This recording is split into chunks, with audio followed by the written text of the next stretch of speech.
Hello, welcome back to the channel Up the Reds TV with me, Andy. So this one is the pre-match warm-up to Liverpool versus Brighton. Okay, so it's a 3 o'clock kickoff tomorrow at Anfield, and let's get into it, shall we? Let's have a look at Brighton. So obviously. Let's have a look at their last 4 games, shall we?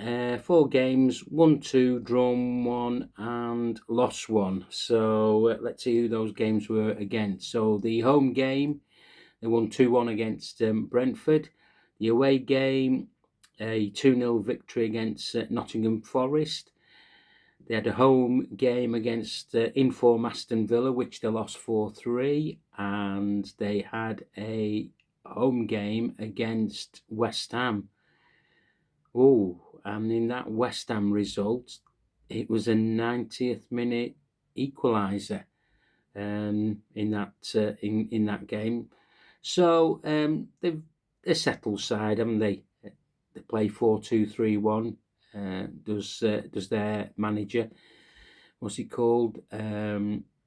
Fabian Herskler or somebody. I'll get his name up in a minute. So yeah, settled side. Verbruggen is the goalie. Van Hecke and Dunk, the centre halves. Weaver plays right back, and Kadioglu is their left back. The captain, I thought Dunk was the captain, but it says here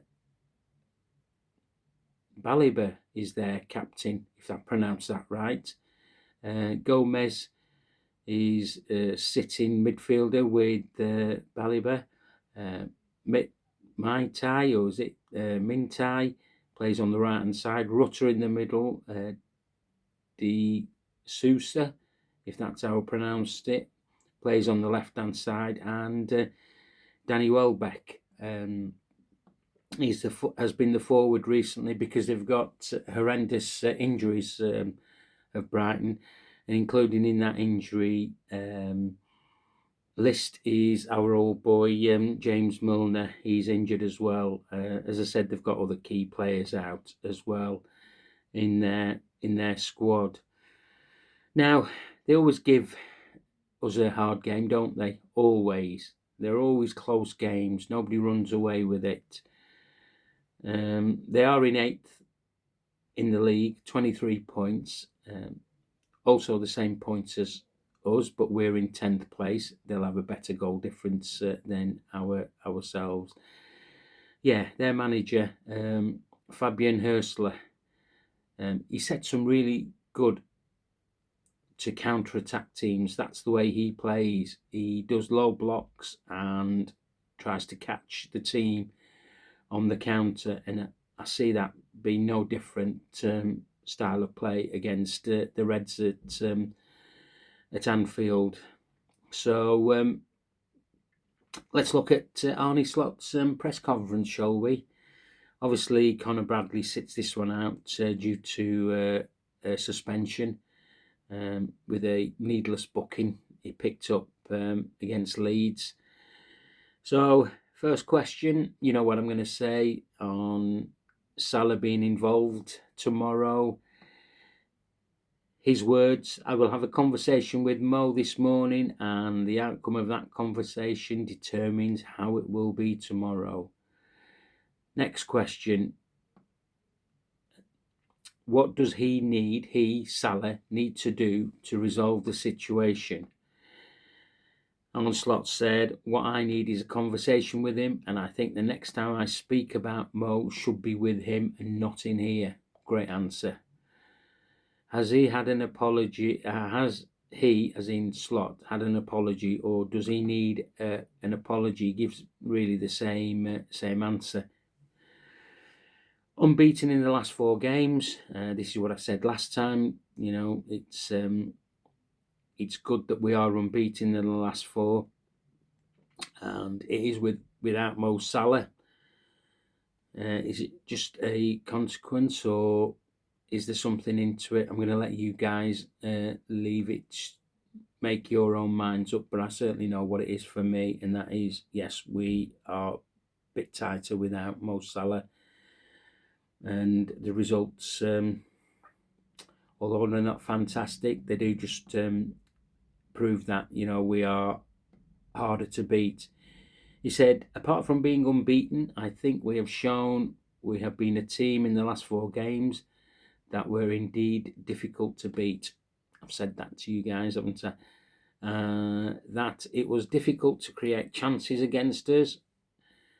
The team worked really hard, put a lot of effort in. We have been again a bit unlucky in the results. He's been honest there, but showed great resilience in the 4 games in 10 days with a lot of players, with not a lot of players available. I think a compliment to the players who were available, how they've managed to get through, first of all, some results, and second of all, the work rate they've put in. We have struggled at home and away, home far too many times than we would have liked. He's asked about Brighton. I think the league has become much more direct. I said multiple times that we have to adapt. Sunderland game where we struggled to create lots of chances. And the game after that, they faced a team that hit a shot from outside the box and scored from a set piece. So it just goes to show these are the ways to unlock a team that's either defending low or hardly gives anything away. So he's been honest there, and he's tried to find solutions. On Isak and Ekitike playing together, the more they play, the more they will have an understanding, which is true of any player or players coming into a team. So I think that's good enough for me. That bond and relationship will grow. They're both long-term signings for the club. Questioned about their height, he said that doesn't come into it, as both like to play the ball, like to be played through. Hugo has not played as a lone striker many times. He was asked about the squad depth. Good that we don't play many games now in a short space. I'm also happy that we are out the League Cup, because if we had played it with 13 outfield players with Premier League experience, but not players without Premier League experience, look, when you enter a competition, you want to win that competition, and that's what's been Liverpool's, mantra throughout the years. But I was at the Crystal Palace game, and yes, I was surprised about the lineup, and we weren't going to win that game, and so be it. And he's making it look plain to us. Look, he's only got 13 players with experience of playing in the Premier League. So he also said maybe people can now understand a little better why we made that lineup against Crystal Palace. So he said losing a game of football is never a good idea, and this happened when we were not in a good run of form. So there you go. He's been open and honest and upfront. He was asked again about Salah, whether he wants to stay. I have no reasons not wanting him to stay, he said. There is a conversation that's going to be had, and Richard Hughes will have a conversation with Salah's representatives, which is just the norm, and we'll see what the outcome comes from that. But like he said, I have no reasons not wanting him to stay. So he didn't really want to divulge any more on that. The other issue on the injury front is that it wasn't an injury for Chiesa. He's back from illness, so he's involved in the squad. And Isak did pick up a knock in the first half of the Milan game, so they're going to check on him. he's just picking up these little niggles now, isn't he? I know exactly where he got that knock from. It was where he didn't get a free kick from that daft referee who refereed that game the other night when he went down as he was trying to run the ball through. So yeah, let me see what team that I think he'll play tomorrow. Obviously, Ali, Conor Bradley suspended, so it'll be Gomez, Konate, Van Dijk. Kirkis will come back into the left-hand side, although Robbo did play well the other evening. And I think this is where I might just see a change. It'll be Gravenberg, Szoboszlai, Jones and Wirtz, with Ekitike, and if he's fit, Isak. If he isn't, I'll see Isak will be on the bench. If Isak's not fit, Chiesa should come in for me. If Salah's resolved his issue with his misdemeanor that he did last weekend, Salah should be on the bench. But if Arne Slot wants to play Salah, he'll play Salah. But we don't know the outcome of that, do we? So yeah,